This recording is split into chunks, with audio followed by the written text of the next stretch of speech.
येवला तालुक्यातील पूर्व भागामध्ये गेल्या पावसाळ्यामध्ये कमी पाऊस झाल्यामुळे अक्षरशः भीषण पाणी टंचाई निर्माण झालेली आहे। त्याच्यामुळे विहिरींनी तळ गाठलेला आहेत। आपण पाहू शकतोय का शेतकरी आपल्या शेतामध्ये कशा पद्धतीने जे तर विहिरींनी तळ गाठल्यामुळे आता विहिरींचं खोलीकरण जे तर ते केलं जात आहेत।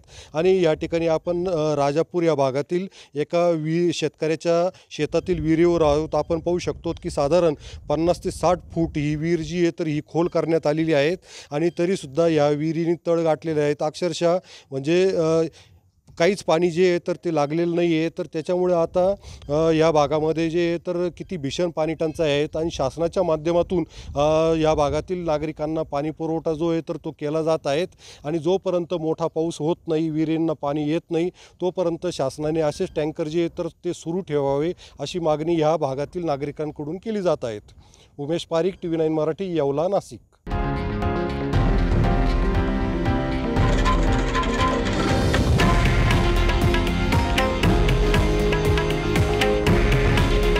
हे आहे देशातील नंबर 1 न्यूज नेटवर्क आणि आपण पाहत आहात TV9 मराठी। काळजी तुमची, हित महाराष्ट्राचं।